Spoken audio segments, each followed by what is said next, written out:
Hi friends, welcome back to our channel. మామూలుగా మనుషులు మాత్రమే కాకుండా మూగ జీవాలు కూడా దైవ భక్తిని చూపిస్తాయి. చాలా వరకు పెద్ద పెద్ద ఆలయాల్లో ఏనుగులను దేవుడికి సమర్పిస్తారు. అంటే అవి కేవలం దేవుడి యొక్క ఆరాధనకే ఉంటాయి. అభిషేకం చేసేటప్పుడు కానీ, స్వామివారిని ఊరేగించేటప్పుడు కానీ ఆ ఏనుగులను ఉపయోగించుకుంటారు.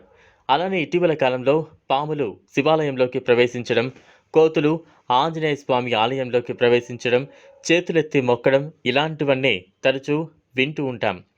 అది విన్నప్పుడు అది నిజమా కాదా అనే డైలమాలో ఉంటాం. కానీ ఇటీవల ఒక నిజమైన సంఘటన జరిగింది. అది విన్న తర్వాత మీరు కూడా నిజమే అని నమ్ముతారు. మామూలుగా ఆ పరమశివుడి యొక్క వాహనం మహానంది. ఆ నంది లేని శివాలయం ఎక్కడా కనిపించదు కూడా.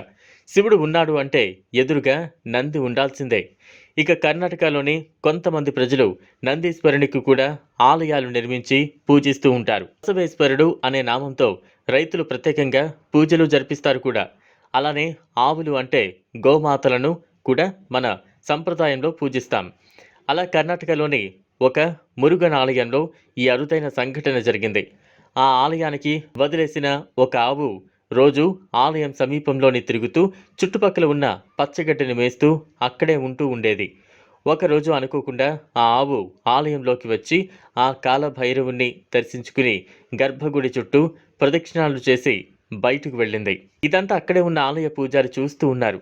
చూసి ఒక్కసారిగా ఆశ్చర్యపోయారు. అదేంటి, ఒక ఆవు, అది కూడా ఆలయంలోకి వచ్చి మనుషుల్లాగా ప్రదక్షిణలు చేయడం ఏంటి అని చాలా ఆశ్చర్యపోయారు.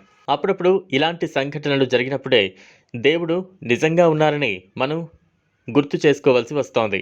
సో ఇది నిజమైన సంఘటనని మీరు ఎంతమంది నమ్ముతున్నారు? ఒకవేళ మీరు నిజమైన సంఘటన అని నమ్మినట్లయితే తప్పకుండా కామెంట్ బాక్స్లో ఓం నమ శివాయ, హర హర మహాదేవ్, నమో మురుగన్ అని తప్పక రాయండి. చూసారు కదా, ఇది వాళ్ళ వీడియో. ఈ వీడియో కనుక మీకు నచ్చినట్లయితే లైక్ చేయండి, షేర్ చేయండి, ఛానల్ను సబ్స్క్రైబ్ చేసుకోండి. Thanks for watching.